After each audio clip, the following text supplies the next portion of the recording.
अध्यात्म के साधक के लिए बहुत ज़रूरी भी है और बहुत महत्वपूर्ण भी है कि वो संस्कार से मुक्ति प्राप्त करे।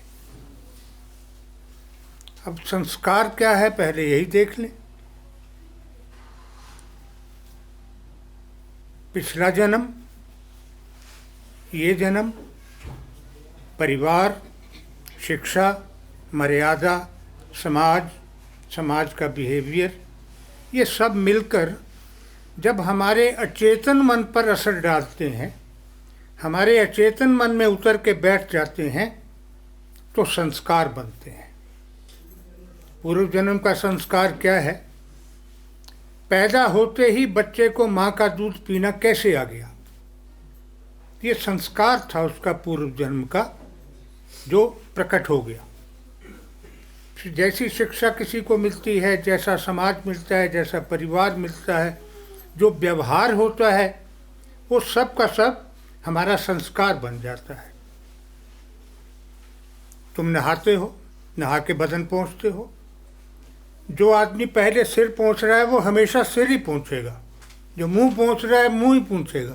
जो पहले टांगें पोंछ रहा है वो टांगें ही पोंछेगा। बदलता नहीं है उसका, क्योंकि संस्कार बन गया। वो संस्कार इस प्रकार से बनता है कि हमारे अचेतन में जो कुछ पड़ा है वो हमारी आदत बन जाता है। मैंने बचपन में एक कहानी सुनी थी, संस्कार क्या होता है। एक राजा था। हमारे देश में सारी कहानियाँ राजे रानियों से चलती थी। सामंती युग था हमारे पास, है ना। दादी नानी भी सुनाती थी तो यही, एक राजा था, एक राजकुमारी थी, एक राजकुमार था, सफ़ेद घोड़े पे आता था, वो यही सुनाते थे। तो वो सामंती युग आज भी चल रहा है। आज भी हम अपने चुने हुए नेता को सामंती मानते हैं, उसके साथ बिहेव उसी तरह करते हैं। तो खैर, वो एक राजा था, उसको एक भिखारन पसंद आ गई और उसने शादी कर ली भिखारन से, महल में ले आया। अब वो खाना न खाए, राजा के साथ बैठे खाना न खाए। कई दिन निकल गए भूखे। राजा को बड़ी चिंता हुई। उसने अपने मंत्रियों से पूछा कि भाई क्या क्या क्या इलाज है इसका, ये तो खाना ही नहीं खा रही, मर जाएगी भूखी। तो एक मंत्री संस्कार जानता था, तो उसने कहा महाराज मेरी मान लो, सब कुछ ठीक हो जाएगा। उसने कहा बताओ। ने कहा इसको एक कमरे में बिठा दो, उस कमरे में नौकरानी खाना रख के बाहर आ जाए, अंदर कोई ना रहे, ये खाना खा लेगी। तो राजा ने कहा कर देते हैं, तो मेरे साथ बैठ के खाने की बजाय अपने कमरे में खा लेगी।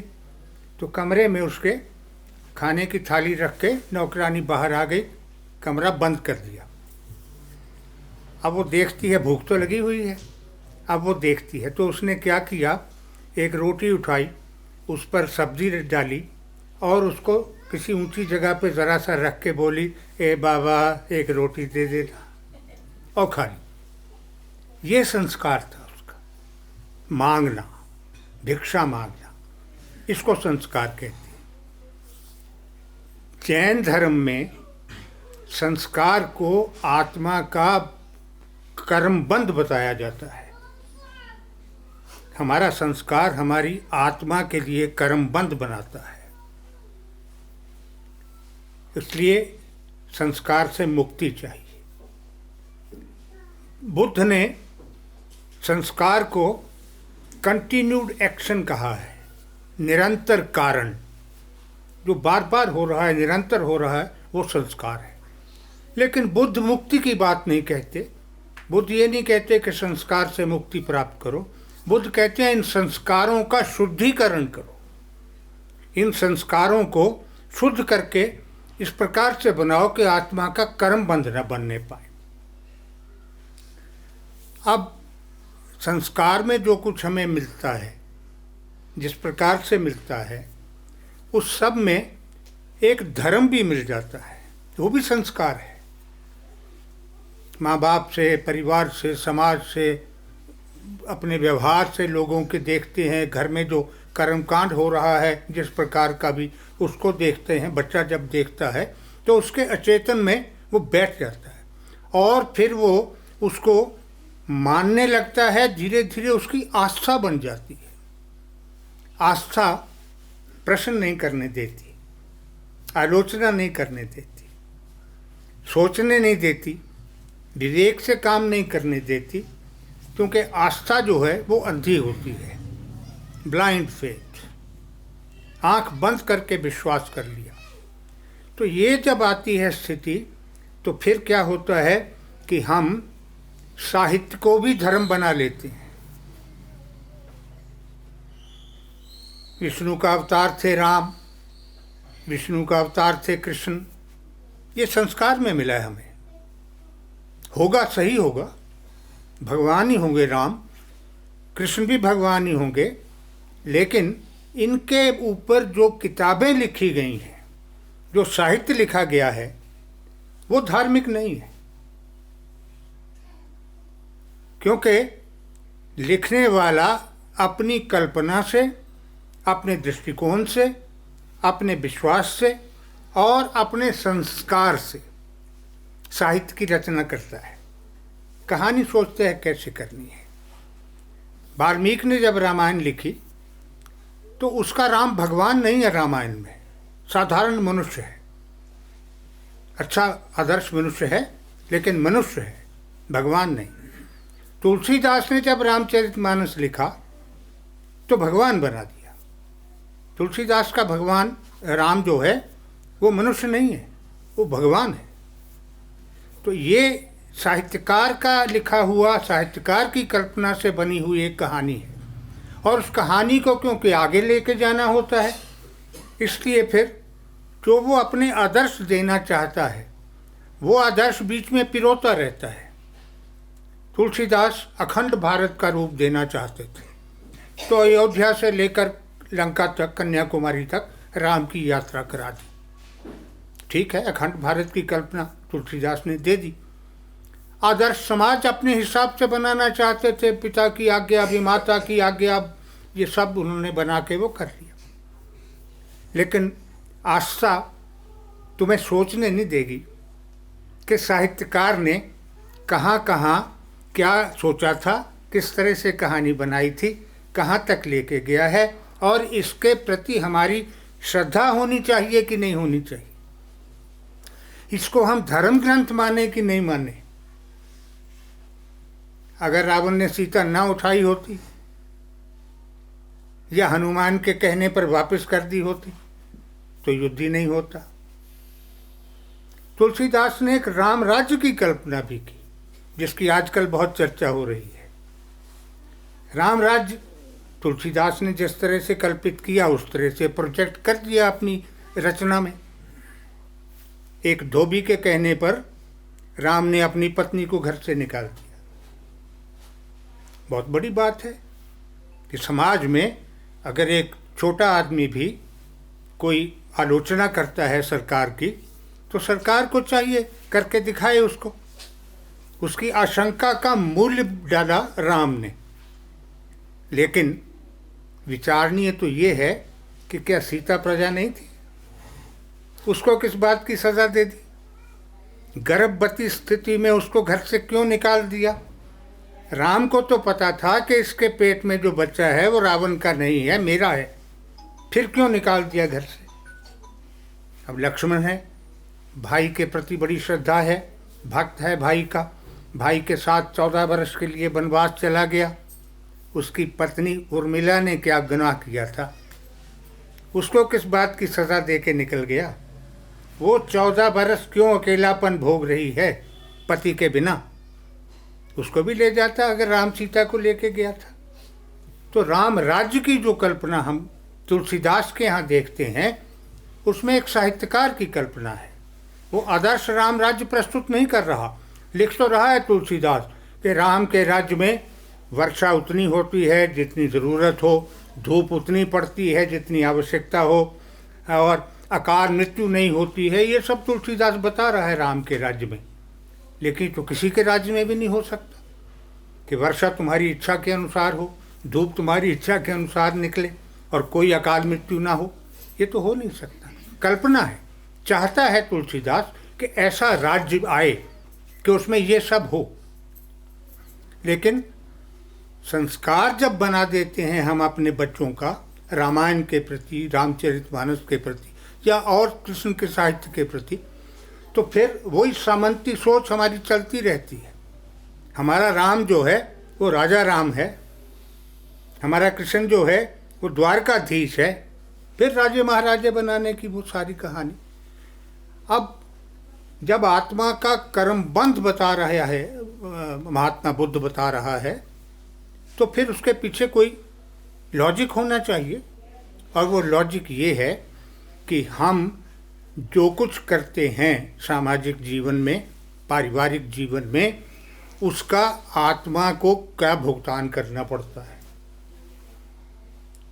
आपने घर में यज्ञ किया, जिस प्रकार से ग्रंथों में बताया गया उस प्रकार से कर लिया, लेकिन कहीं चूक होती चली गई और अपराध हो गया आपसे कहीं, वो अपराध आत्मा को भुगतना है। शरीर गलत काम करता है, भोगती आत्मा है, अगला जन्म उसका इन कर्मों पर आधारित है, भोगना तो उसको पड़ता है। इसलिए बुद्ध ने इसको कर्मबंध बताया, जैन धर्म ने कर्मबंध बताया। बुद्ध ने इसका शुद्धिकरण करने को कहा। शुद्धिकरण में बुद्ध ने सबसे पहले कर्मकांड के त्याग की बात की। कोई कर्मकांड नहीं करना है, क्योंकि कर्मकांड न वेदों में है, न उपनिषदों में है, न पुराणों में है। कर्मकांड गृह सूत्रों में, ब्राह्मण ग्रंथों में है। तो इसका मतलब ये है कि वैदिक युग में ये कर्मकांड नहीं होता था जो आज हो रहा है। ये कर्मकांड तो ब्राह्मण ग्रंथों ने दिया है, गृह सूत्रों ने दिया है हमें, और हमने हर उस काम को धर्म के साथ जोड़ दिया जिसका धर्म से कोई संबंध ही नहीं है। जैसे बच्चे का नामकरण, इसमें धर्म कहाँ से आ गया? जो नाम तुम्हें ठीक लगा रख लो। माँ बाप की इच्छा पे नाम होता है बच्चे का। मुंडन संस्कार, इसमें धर्म कहाँ है? बाल काट दिए बच्चे के तुमने, इसलिए कि गर्भ के बालों में कोई ना कोई कीटाणु हो सकते हैं, इनको एक बार काट लो, काट दिए। और जितने भी हैं 16 संस्कार हमारे, उनमें धर्म के साथ किसी संस्कार का कोई महत्व नहीं है, ना कोई मूल्य है। लेकिन वो सारे का सारा हमने धर्म के रूप में स्वीकार कर लिया, और जो नहीं कर रहा है संस्कार उसको हम अधार्मिक कहते हैं। ये धर्म विरुद्ध हो गया, ये नहीं कर रहा। तो जब हम इस प्रकार से सारी चीज़ों को देखते हैं, तो फिर संस्कार से मुक्ति का प्रयास करना चाहिए अगर अध्यात्म की साधना कोई कर रहा है। कैसे हो सकता है? अपने विवेक से देखें। आप अपने घर में बच्चे का मुंडन संस्कार कर रहे हैं तो उसको धर्म से मत जोड़ें। ये मानकर चलिए कि गर्भ के बालों में हो सकता है माँ के पेट के कीटाणु हो, इसलिए इनको निकाल ही दो एक बार, फिर नए आ जाएंगे, ठीक हो गया। या कर्ण छेद है, इसमें धर्म कोई नहीं है। कर्ण छेद में क्या है? लड़कियों को तो इसलिए कान छेद रहे हैं कि वहाँ गहना पहना जाएगा। पहले पुरुषों के भी छेदते थे सबके। पता नहीं, आज के लोगों को पता नहीं था कि वो ऐसा क्यों करते थे। वो इसलिए करते थे कि आज वेस्ट में, यूरोप में सारा परीक्षण होने के बाद, मेडिकल साइंस की उन्नति होने के बाद ये साबित हुआ कि कान की विशेष नस छेद दी जाए तो दमा नहीं होता, तो इसलिए सबके छेदते थे। और छेदने वाले को सुनार था छेदने वाला, और उसको पता था कि कौन सी नस है। अब वो नस ही नहीं पता लोगों को, तो इनको धर्म के साथ नहीं जोड़ना। तो अगर हिंदू ये समझता है कि मैं ये सारा कर्म कांड करके धार्मिक हो रहा हूँ, तो वो धार्मिक नहीं है। अगर मुसलमान ये समझता है कि मैं सिर्फ नमाज पढ़ के या रोज़ा रख के ही धार्मिक हो रहा हूँ, वो भी नहीं है, क्योंकि नमाज के लिए भी एक शर्त है। कि तुम्हारी नीयत बंधी हुई हो। नीयत बांधने का मतलब एकाग्र चित्त, ईश्वर के अलावा कुछ नहीं समझ सूझ रहा, तब नमाज होती है। और अगर तुमने बिना नीयत बांधे नमाज पढ़ ली तो वो नमाज नहीं है। तो मैं ये चाहता हूँ कि तुम लोग एक तो धार्मिक साहित्य जिसको कहते हो उसको धर्म मत मानो, उसको आस्था का विषय मत बनाओ, उसको पढ़ो, समझो, देखो कहाँ क्या कहना चाहा है किसी ने। तुलसीदास ने किस प्रकार का भारत बनाना चाहा है, किस प्रकार का समाज बनाना चाहता है, उसको देखो, समझो, और उसमें जो ग्राह्य है, एक्सेप्टेबल है, उसको ले लो। और जहाँ तुम्हारी बुद्धि ये बताए कि ये व्यर्थ है, उसको त्यागने में संकोच मत करो। संकोच कहाँ होता है? एक बड़ा अद्भुत शब्द है लोक लाज। लोग क्या कहेंगे? मैं कहता हूँ तुम अपनी आत्मा से पूछो वो क्या कहेगी। लोग क्या कहेंगे छोड़ो, लोग तो कहेंगे कुछ ना कुछ, तुम्हारे पक्ष में भी कहेंगे, तुम्हारे विपक्ष में भी कहेंगे। तुम अच्छा कर लोगे उसको अच्छा भी नहीं कहेंगे सब, तुम बुरा करोगे उसको सब बुरा भी नहीं कहेंगे। लोक लाज वाली जो कहानी हमारा कर्मकांड लोक लाज पर आधारित। समाज क्या कहेगा, बिरादरी क्या कहेगी, ये तो करना ही है। क्यों करना है? अगर तुम्हारी बुद्धि स्वीकार कर रही है कि ये काम उचित है, तुम्हारे लिए हितकर है, तो ज़रूर करो। लेकिन अगर तुम्हारी बुद्धि समझा रही है तुम्हें कि ये मैं केवल लोगों को दिखाने के लिए कर रहा हूँ, उसको मत करो। अब होता क्या है, तुमने देखा होगा, बस चल रही है, तुम बस में बैठे हो, ड्राइवर सिख है, गुरुद्वारा नज़र आया, प्रणाम करेगा, ये संस्कार है। वहाँ से गुरुद्वारे में प्रणाम नहीं पहुँच रहा है, लेकिन करेगा। मंदिर आया है, कोई हिंदू होगा, यूँ कर लेगा ड्राइवर। ये जो संस्कार बैठ गया है अंदर, वो जानबूझ के नहीं कर रहा है, वो सचेत नहीं है, अचेतन ही हो रहा है। तो जो कुछ अचेतन हो रहा है उससे बचना है, क्योंकि अध्यात्म का मार्ग चेतनता का मार्ग है।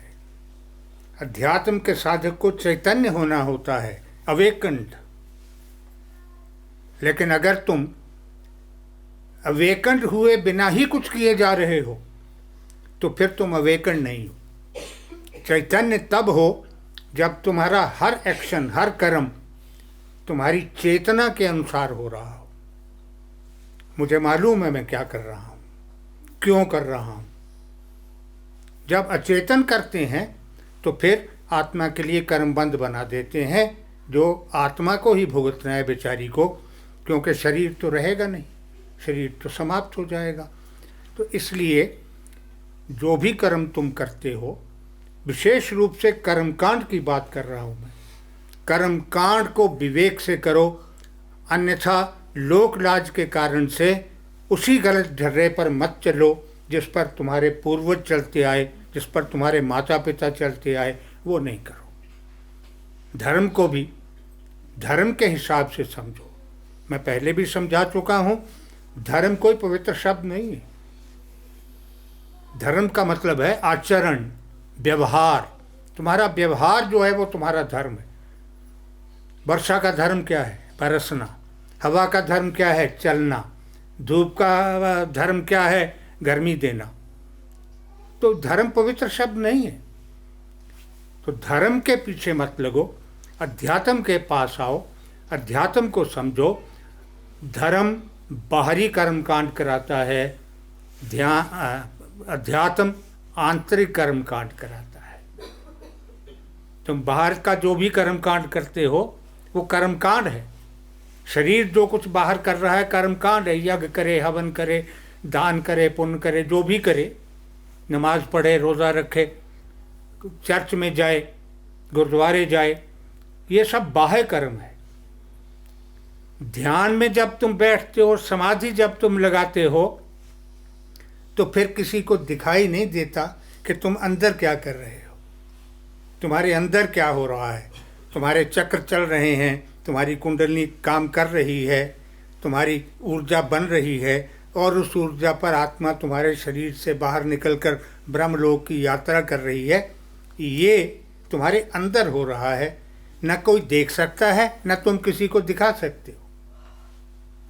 इसलिए ये जो बाह्य आडंबर है, जो पाखंड हो रहा है, और जिस पाखंड के नाम पर हमने धर्म को बदनाम कर रखा है, उससे परे रहो। अध्यात्म का रास्ता तुमने चुना है, अध्यात्म के रास्ते पर चलो। आत्मा का सोचो, शरीर को रहना नहीं है, लेकिन इस शरीर के बिना आत्मा की मुक्ति भी नहीं है, क्योंकि ये शरीर ही ऊर्जा बनाएगा, तभी आत्मा ब्रह्म तक जाएगी। तो शरीर को निगलेक्ट नहीं करना है, लेकिन शरीर के मोह में भी नहीं पड़ना है, और आत्मा और शरीर दोनों के कर्मों का इस प्रकार से समायोजन करना है, इस प्रकार से संतुलन बनाना है कि तुम्हारी आत्मा शरीर को भी सुख दे सके और शरीर आत्मा को भी सुखी कर सके। आत्मा सुखी होगी तो शरीर सुखी है, आत्मा दुखी होगी तो शरीर दुखी रहेगा। इसको समझ लो, और जितना पाखंड से बच सको उतना अच्छा।